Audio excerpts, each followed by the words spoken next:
Welcome to another episode of Build Day TV. I'm Alastair Cooke, and we're starting a new series today looking at the VMware SD-WAN product.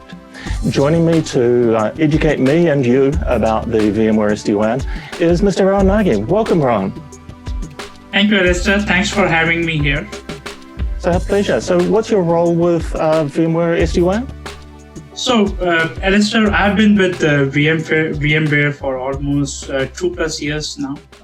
I came through the Velocloud acquisition. I'm a senior technical product manager at VMware SD-WAN business unit. I'm also a co-author for a couple of SD-WAN books. One of the book is on that screen here, SD-WAN Networking Blueprint. The other one is more technical, which is one-on-one with SD-WAN. I'm also part of the VMware Influencer 100 Club. I run a podcast, which is SD-WAN 360, and a Twitch channel. Excellent. So you're a busy man producing a lot of content. Okay. So we're starting a series today. You've got an outline we're going to do. Is it 4 episodes we're doing with this? Yes. So we are going to do 4 episodes, and this is where the agenda is. So the first episode is all about learning the basics, laying down the foundation for VMware SD-WAN. That's why I call it VMware SD-WAN 101, where we are going to talk about the components, the architecture, the core feature, how things work out, how the communication happens between the different SD-WAN components, why SD-WAN, that's the basic fundamental question. Episode 2 is all about, demos. We are going to kind of bring up home edges. I have already drop shipped the edge devices to your place and to East Coast location at Jeffrey's home. So we are going to live bring up these edges using the zero-touch provisioning. Will enable Cloud VPN so that these edges can talk to each other. There are hosts which are sitting behind these edges, like on the LAN side. We will do some application tests, ping, trace out, so that we know there is end-to-end connectivity between these sites. Once that is done, episode 3 focuses more on the application performance. Okay, now that you have the connectivity around between all the branches can talk, what happens if there is a blackout or a brownout condition? How does VMware SD-WAN comes and saves you as a superhero? That's where that DMP or dynamic multipath optimization comes to play. And then the episode 4 is all about security, multi-cloud, and the monitoring visibility piece of it. So this is how the whole agenda looks like. So we're going to start by looking today at the theory, and tomorrow at the end user experience primarily, and then move into some of the things that are really important for the operations teams within the networking and the compliance parts. Yes. So let's start off with episode 1. We'll start off with, like I mentioned, what are the WAN challenges out there? What's SD-WAN 101? What's the definition of that SD-WAN software-defined wide area networking? Then we'll come down to VMware SD-WAN, where we'll talk about the solution overview, the components, the architecture, and then the core features. So with that, let's get started. Let's define the problem statement. What's the problem with the legacy architecture? What are the user concerns? What are the IT administrator concerns? So work is no longer at one place. Users are there at the branch. They are home users. They are working from anywhere. So your network should support that kind of an access it from anywhere, anytime, whether your workloads are in data center or in cloud. But with the legacy approach, if data centers, you have all your workloads, all your application servers are in data center. I call it as IT 1.0, like going back, I'll say 8 to 10 years back.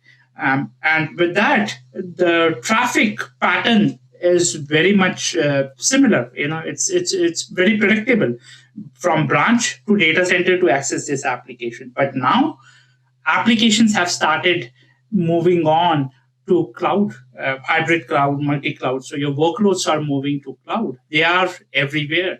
So if you have to access the application from your branch and go backhauling all the way to data center and then accessing your applications which are sitting in cloud, that's not a good user or an application experience. You are that's not an optimal path. Even when you have to access internet, you are backhauling your traffic from branch to data center, and then you are going out to the internet. And that creates many challenges, like I mentioned, the poor application performance and all. So from a user point of view, if we are having a Zoom call right now, what's my main concern? Poor voice and audio quality, if that's kind of a thing is happening, where we are backhauling or stitching the traffic all the way to the data center. Inconsistent experience, whether I'm working from branch site or home. What are the IT concerns? IT concern is to provide security. If I'm like working from home during this lockdown period, where should I provide that security? And then if I'm working from home, then somebody needs to be, IT staff needs to be trained, or they need to be sent over so that they can do the configuration at the home site. So those are some of the IT concerns out here. And this leads to other problems like scaling, hub and spoke architecture, where this backhauling works out, backhaul to the cloud services, security threats, and other things. And these are some of our problems statement out here. As a network administrator, IT administrator, my wish list would be, have a single management station. And then from there, I can kind of push out global policy across all my 100 branches or 1,000 branches out there. I should be able to monitor and visible entire network from that single orchestrator. At the same time, instead of having stack of devices for each network function like routing, security, wireless access point, if I can combine everything into a single box, like an SD-WAN box, it's a win-win situation for a network administrator. And that's what my wish list for holidays. I can have a single management station. At the same time, I'm able to rapidly deploy a single box using zero-touch provisioning, and that's what we are going to learn during this episode out here. But these are some of the wish lists for a network administrator. There's a lot of challenges around how WANs are deployed and changing as people, as you say, work more remotely, more from outside of corporate offices, but also accessing applications in multiple locations. The historic control at the border approach is kind of falling down here, isn't it? Yeah, so with this user scattering around or user moving around between branch offices, and now they have shifted it to home office, I don't have to kind of call my IT staff and work with them. Hey, can you create a policy for applications which are going to go out from my home device to internet? How do I make sure of the privacy and all that? I think that should be kind of set globally from the management station, like in case of VMware SD-WAN from the orchestrator. And there should be very low IT touch involved out there. That's the key out there. And that's where VMware SD-WAN comes to play. So there are so many vendors, players out there in the market for SD-WAN. And a simple definition would be, these are the 4 things any SD-WAN solution should have. And you can see here, these are those 4 things which are kind of a minimum requirement for an SD-WAN. And at the very bottom, you see this is for the VMware SD-WAN. These features supports those pillars out there. So let's start off with the number 1, which is transport independence. So if you look at the legacy network, which I call it as IT 1.0, earlier days, the enterprise used to have 2 circuits, public internet and private internet. Actually, even before that, it was just private internet, private circuit, which is MPLS. All business critical application traffic was sent over that MPLS circuit.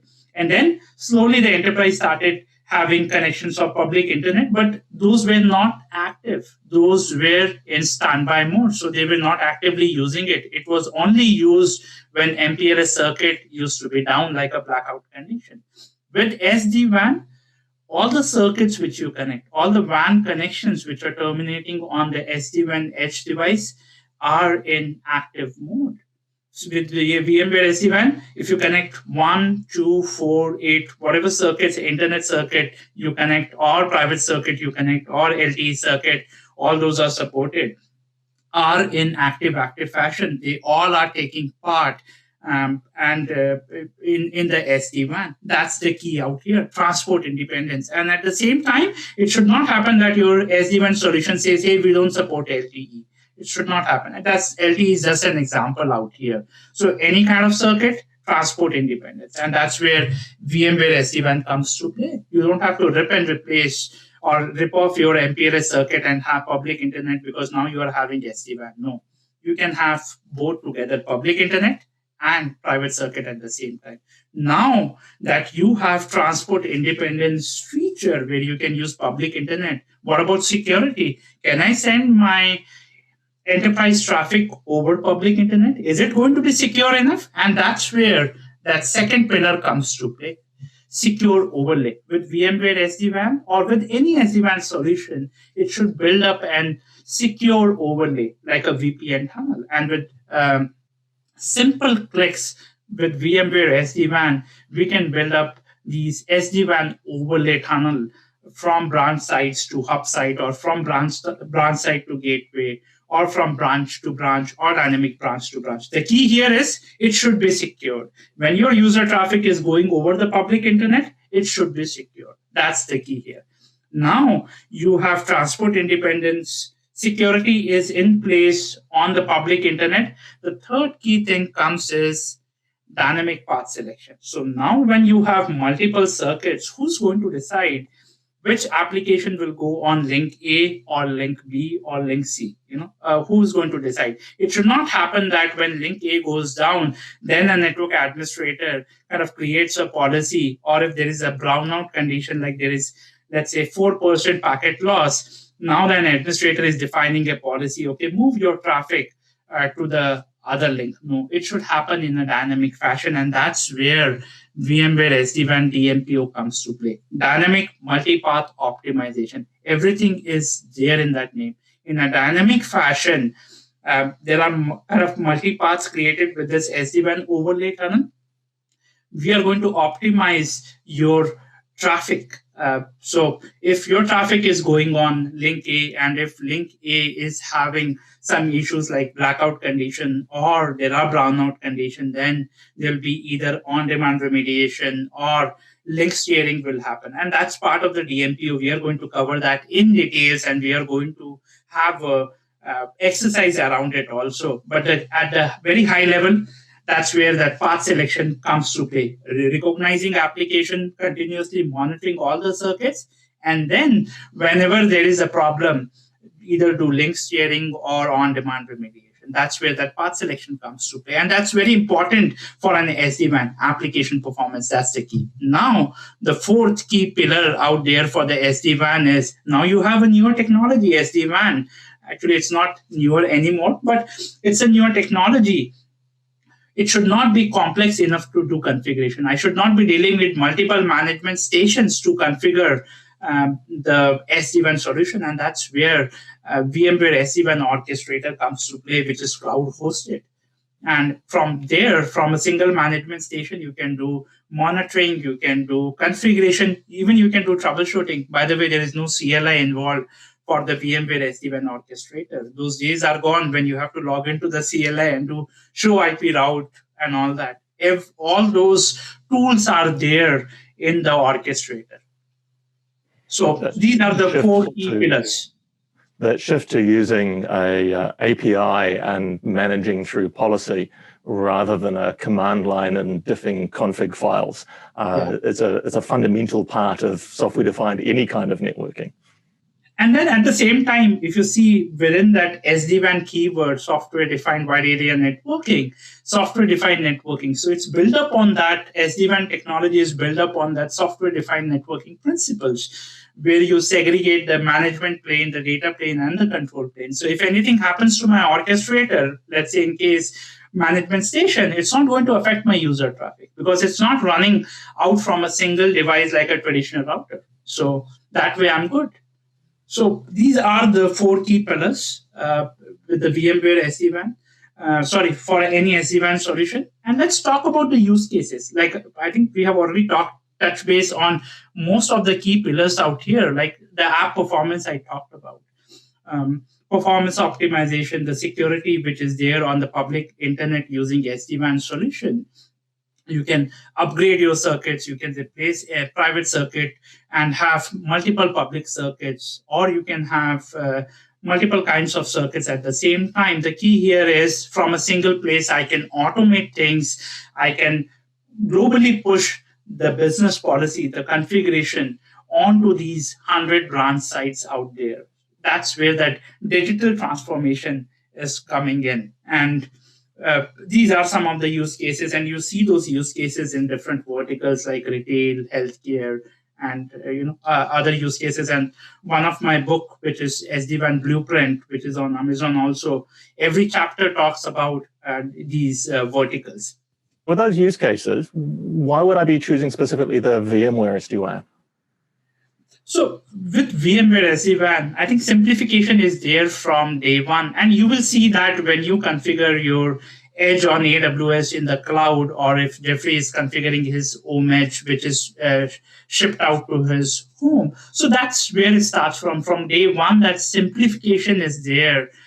With operations like bringing up the edge device, or even those complex tasks like configuring the BGP or OSPF or segmentation, or those complex tasks. So that simplicity is built in. The visibility is there. Entire 360 degree of your SD-WAN sites, all your branch sites are there from the orchestrator. And that's where that simplification comes to play. And like Alastair, I mentioned, we'll see that hands-on in the next episode, where I'm going to deploy in the AWS cloud, and Jeffrey has a physical device, because of course, although this is software defined, there's physical hardware, right? Yes, and that's where we will see how many clicks you have to do, or do I need to call my service provider? Are you going to call your service provider to ask him what's my upload speed and download speed, or what's my IP address for the WAN network? Those kind of things. You don't have to worry about all those. It's all auto-discovered. And we will look into that when we do that deployment. The second is the key application performance, that DMPO which comes to play. So we do per packet. We don't take it a flow. Actually, if there is a single flow, we chop it down into packets, and we leverage all the circuits, all the WAN circuits which are there. And then on the other side, we can reorder the flow, and then we can send it to the destination. So that way we are leveraging all the circuits. All the circuits are... That's a really unusual ability to do that multi-pathing within a single connection, because my expectation is a single TCP connection is going to take a single path, but you're saying we can aggregate multiple paths for a single TCP connection. Correct. And that's where that smart defaults comes to play. It's not that, Alastair, when we are having a Zoom call, then you will have to kind of create a business policy for Zoom call. Or if you are doing, let's say, a box.com download, you will have to do some business policy configuration. Those smart defaults are already defined in. Today, we recognize like 3,000 plus different applications. So as a customer, as an end user, you don't have to sit on day one and create business policies or rules, traffic rules for each of those applications. Those are already built in. The moment the system recognizes that, oh, this is a bulk application, this is a real-time application, this is what I'm going to perform. And that's what we are going to do when we are moving forward with this application performance lab task. I like that awareness being built in, that you're expecting customers to be able to start running, and you're not asking every customer to build the same thing. That's often that happens with we have tool. I'll be brave enough to put some WAN impairment on our Zoom call, which is going to be active, and we'll see that our audio video doesn't get affected with those WAN impairments. So that would be kind of a live test with the Zoom call. The third is the cloud adoption. So one of our SD-WAN component, the VMware SD-WAN components, it's in the cloud. It's strategically placed in the cloud around the globe. So it has a global footprint. The VMware SD-WAN gateways. It's strategically placed. Why I say that? Because those gateways are milliseconds away from these SaaS providers or these public cloud like AWS Azure. So that's where that cloud adoption has been from day one. And then the last is the security. And for all these pillars, we are going to talk about in details, not only from the slide point of view, we are actually going to perform tasks, and I'm going to perform that task with you and Jeffrey on those core features out there. So we've got parts that are in the cloud, parts that are on premises, parts that control all of these other parts. So where do these things all get deployed out? How are they being put to people? How are we consuming this thing? Okay, so that's where that components come to play. Three key components out there for VMware SD-WAN: the orchestrator, the gateway, and the edges. Orchestrator you can think as a management plane. SD-WAN gateways, control plane. And they do data plane functionality, which is optional, but the core functionality, a mandatory role for a gateway is control plane. The third is the edge, the CPE device, which goes at the branch site or at the data center site as a hub, which is kind of zero-touch provision. And this is how the overall architecture looks like. The orchestrator, it's cloud-powered. It's in the cloud, managed and hosted by VMware SD-WAN. Same goes with the gateway. They are hosted and managed by VMware SD-WAN. It's only the edge device which is drop shipped to the customer site. I'm talking about let's say the hardware appliance which goes to the customer site, and then we decide on whether to place behind the firewall or in front of the firewall or the ISP modem, where exactly we need to place it, and it depends on your branch topology. So there's two elements here that are software as a service: the orchestrator and the gateway. And yes, then the one element which is kind of like hardware as a service, because there's very little manual configuration. Yes. So the orchestrator and the gateway are offered as a service, but at the same time, there are customer requirements. Let's say if there is a financial customer, they want everything on-prem, then the orchestrator, the gateway, and the edges are managed, monitored, configured by that customer, because all the components are on-prem. They are on-premise. So I can do a really heavily regulated and validated environment where all of that lives inside my network. And that's where we also support service providers. So service provider has that kind of a model where they have the orchestrator and gateway owned by them, and then they drop ship the edge devices to their customer. So edges come in hardware, software. You can kind of instantiate in the cloud also, and that's what we'll be doing using our zero-touch provisioning. So three components out there. If this is going out through a service provider or as a corporate, is there a whole lot of branding that can be wrapped around it so it appears to be my corporate brand or my service provider brand, or does it always stay the VMware SD-WAN branding on it? No, that's a good question. No, with that, you can have your own branding, and there are many service providers who are doing that, where they have rebranded the orchestrator, the gateway, the edges. So that can be done. Okay. Yes, that's supported out there with the branding out there. So now that we understand the three components, the orchestrator, the gateway, and the edges, let's drill down to their functionality. So orchestrator, like I mentioned, management plane. All the configuration, the monitoring, the diagnostic tool, the troubleshooting tools, everything is part of the orchestrator. So you don't log on to the local UI of the edge. All the configuration needs to be done from the orchestrator. So these are the three main functionality, main job role for an orchestrator. And these orchestrator, like I mentioned, they are managed and monitored by VMware. So these are disaster recovery enabled. They are in that redundancy HA mode, and they are around the globe. So if you are, let's say, in South Africa, you'll be connected to the nearest gateway and you'll be using the nearest gateway. These are also multi-tenant in nature at the same time. Even the gateways are.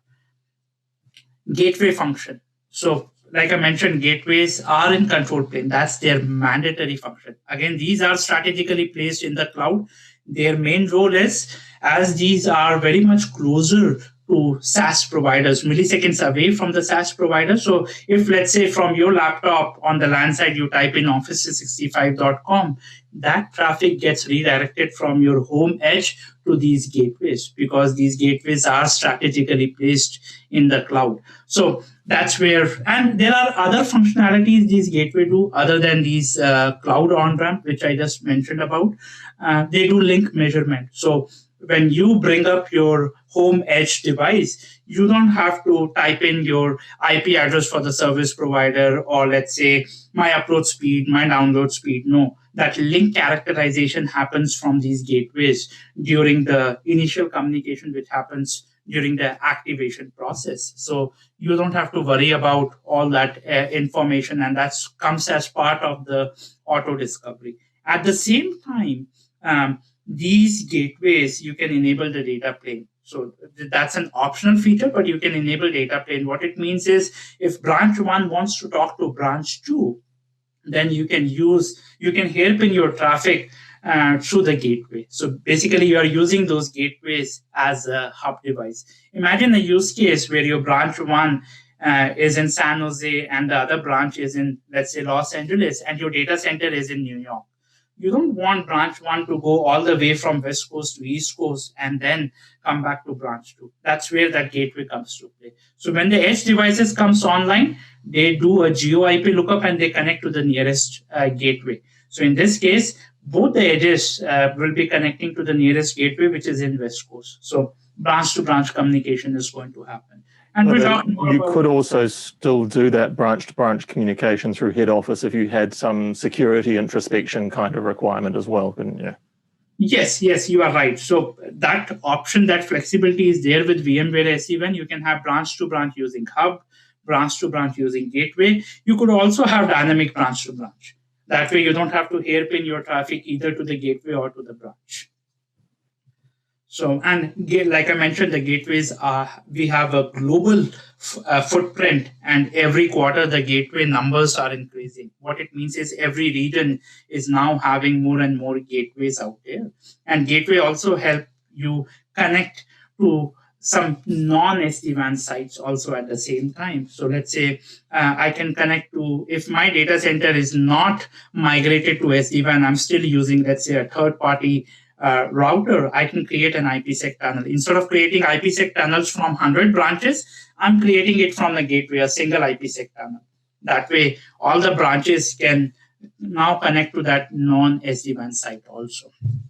This is gateways are involved in all of the real-time transfer between the edge devices, whereas the Orchestrator is just for setting the policy about how that's going to happen. So this is the reason for having so many gateway locations and having them as close as possible to where the edge devices are. It's because there's going to be real-time communication there. Yes, and you never, as an end user, you never log on to the gateway. You are always logged on to the orchestrator.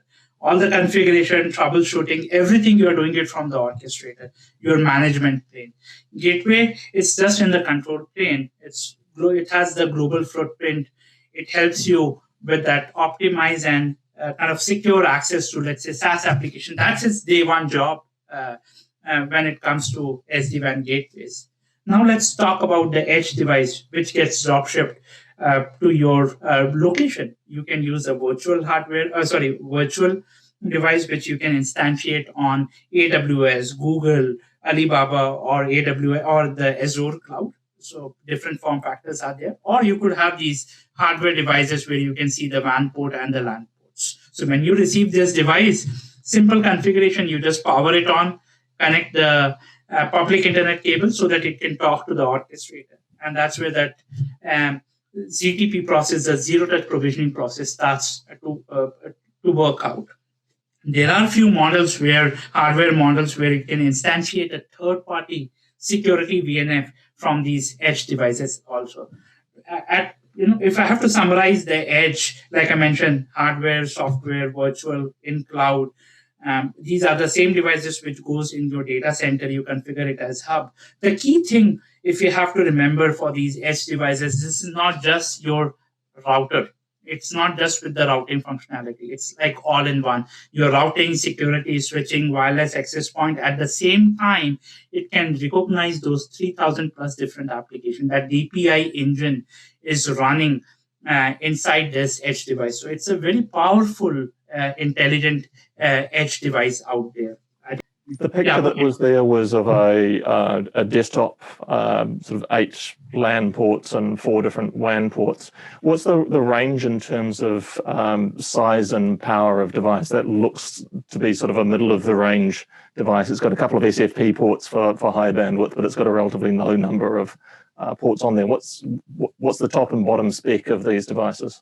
So I think I have a slide which covers the range. Okay. So every model, depending on the model, the size, the port differs. At the same time, the capability also differs based on which device can have that wireless antenna. Just to give you an example, at the same time, there are low-end devices. So everything works on the subscription model out here. So we don't just send you the hardware. Let's say you as a customer, you say, hey, I want a 540 box, Edge 540. No, it all depends on the subscription, your throughput, what throughput is there for your internet, your upload and download. When you aggregate it together, that bandwidth, let's say you want 100 meg. So when you say 100 meg is your branch side throughput, based on that, we drop ship the hardware edge device. So there is a range out there starting from, I think the lowest range is 30 meg to 50 meg, starting from there to 1 gig to multi-gig is there. So all that range is there, and I think I'll come to that slide. Yeah. So we're going to have Jeffrey show us the unboxing. What sort of device did you get shipped to Jeffrey? So I think Jeffrey had the Edge 510 drop shipped to his home location. So that's the starting point there for the hardware appliance. And like I mentioned, it goes multi-gig out there. And there are some edge devices, like I mentioned, if you want a next generation firewall capabilities, which are VNF ready. So you can instantiate a third party security VNF on those edges out there. You can see it out here. And at the same time, you can see here, these are for small, medium, and large branches. So even the virtual edges, when you instantiate a virtual edge on the AWS appliance, I think you'll be doing between the small and the medium out there. Right, depending upon how much resources are given. But right from this device sent to Jeffrey as a work from home with full network control through to the actual other end that goes in the data center up in the edge, 3800, 3400, kind of tens of gigabits. That's a pretty impressive range of bandwidth. And particularly with the current situation, that work from home must be an incredibly popular device.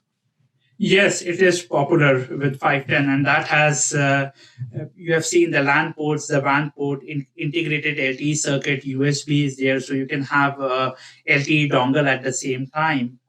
So all those devices, support similar kind of features for any kind of hardware devices out there. And does the Edge 510 LTE imply that there's a built-in LTE modem?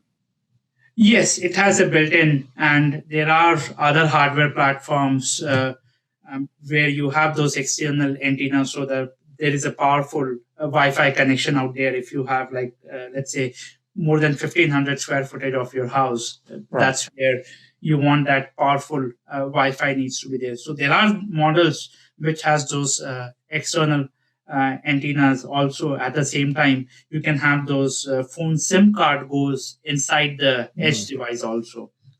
Yeah, I'd expect that to be a much more enterprise-friendly solution than a USB cable and docking your laptop around a phone to it. Yeah, anybody can remove those, USB dongles. So that's kind of a security risk out there. So you've got LTE, you've got Wi-Fi. What about newer generations? What about the latest, whatever Wi-Fi is up to, 6 and 5G? What's the plans around those? So 5G, Wi-Fi 6, those are coming in. Those are in roadmap. Those are coming in. Right now, we have that 510 LTE with those external antennas for the Wi-Fi. Those are coming in. We support them, and those will be supported when those hardware get released. So now that we have understood that components and the consumption model and the different hardware, virtual appliance, cloud appliance, now let's take a look at the high level architecture where exactly these components are getting placed out there. So with the orchestrator, like I mentioned, it's in the cloud, managed and hosted by VMware SD-WAN on day one. You create a site and you drop ship the edge device. Let's say the edge device is already at the customer side.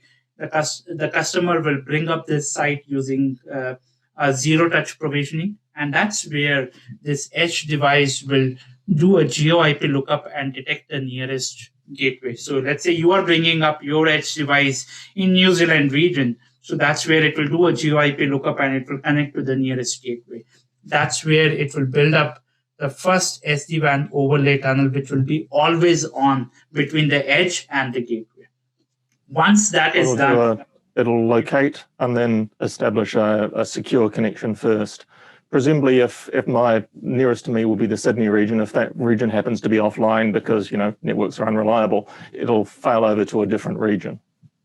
Correct. So when it does that GeoIP lookup, it doesn't connect to a single gateway. So it always have a primary gateway and a secondary gateway. And an enterprise can select, hey, I can connect to 2 gateways, 4 gateways, 8 gateways. So up to depending on their redundancy or depending on the region.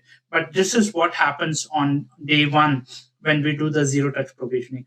Once you have a connection to the gateway, that's where that auto discovery of your ISP link, speed, all those things happens, which happens behind the scene. And we'll see that during our actual zero touch provisioning process. So once this SD-WAN overlay tunnel is up and running between the edge and the gateway, then the next thing happens is, let's say the customer on their data center site will change the role of the edge device to the hub. So the moment you enable a hub in your network, that's where that information goes to the orchestrator. So now the orchestrator knows through the gateway, because gateway is in the control plane. So all that information goes to the gateway, that this is my hub device, this is my IP address, and that information gets populated in the orchestrator. So orchestrator and the edge device are constantly talking to each other. There is a keep alive message which goes from the edge device to the orchestrator every 30 seconds, let's say. And then in that, it asks the orchestrator, hey, do you have any new configuration for me? And that's where orchestrator will send out that new configuration to the edge device. And that's how the edge device knows that, hey, now we have a hub device. So the moment we detect a hub device, we will build up an end-to-end overlay, SD-WAN overlay tunnel, all the way from the edge device to the hub. So that way you are having 2 tunnels, SD-WAN overlay tunnel. One tunnel from edge to the gateway and one tunnel from edge to the hub side. But then, depending on your edge to gateway is for controlling the edge, but edge to hub is for actual application transfer. Yes, but at the same time, you can, like I mentioned earlier, you can use the gateway for data plane. So when the moment I say data plane, your user traffic is going through that tunnel. So let's say when you type in office365.com, all that user traffic for that Office 365 from your branch side goes all the way to the gateway and then to the SaaS cloud to the Office 365. So my ISP isn't seeing the DNS traffic for my requests going to Office 365. That's being obscured because I've heard some concerns about ISPs snooping what behavior is going on based on DNS lookups, and I wonder whether this is one of the mitigation strategies. So that's the configuration which is there on the edge device, which redirects that. The moment it detects that it's a SaaS application traffic, it will redirect it to the nearest gateway. You did talk about hub versus edge. Can you just drill a little bit? What's the implication of changing an edge device to a hub? So it's just you're changing the role for the edge device to the hub. It's the same hardware, any hardware which you place on the data center site and you change the role. What it means is if I have 100 branches, I want to connect to that hub site. Why? Because I might be having some application servers which are running behind that data center or that centralized or that regional branch site where I want to access those resources. So that is one of the use case when you want to change the role of the edge device to a hub device. So all these 100 branches now can talk to the hub device. How? Because the moment there is a hub device, we build up an end-to-end SD-WAN overlay tunnel from the branch to the hub site so that we can access those resources out there. At the same time, yeah, go ahead. I have multiple hub devices on my SD-WAN. So if sounds to me like the hub there's a data center with some resources behind it that's going to be frequently accessed. If I've got multiple data centers, presumably I have multiple hub devices. Yes, you can have multiple hub devices, primary, secondary, you can have that. So if one hub device, let's say, goes down, you can have the other hub device in the list where these branches will have those end-to-end SD-WAN overlay tunnels from the branch to the data center. Okay. And in continuation to that, you also have a hubless design. If you remember, the mandatory functionality for VMware SD-WAN gateways is the control plane, but then they have that optional role where you can enable the data plane, and that's where that hubless design comes to play. So instead of having a separate hub device in data center, or if there is an enterprise customer, a small enterprise customer, they don't have their data center, they can leverage the gateway, and that gateway can be a hub device for them. So branch to branch communication is happening through the gateway. And this is what we call as the over-the-top deployment model for enterprise customers, where you have these three components, and that's how the connectivity is there. Now, let's talk about how the communication happens at the management plane, the control plane, and the data plane. So for the data plane, like I mentioned, data plane is between SD-WAN edge devices where there is user traffic, customer traffic, branch edge to the hub device, which is or to a different branch edge device. So all those happens using what we call it as VCMP tunnel, which is the SD-WAN overlay tunnel, which works on UDP 2426 port, which is a registered port. And this is a secured SD-WAN overlay tunnel, which is between the branches and the other branches, or between the branches and the hub. Or when you enable your gateway to be in data plane, that's where this VCMP tunnel gets established.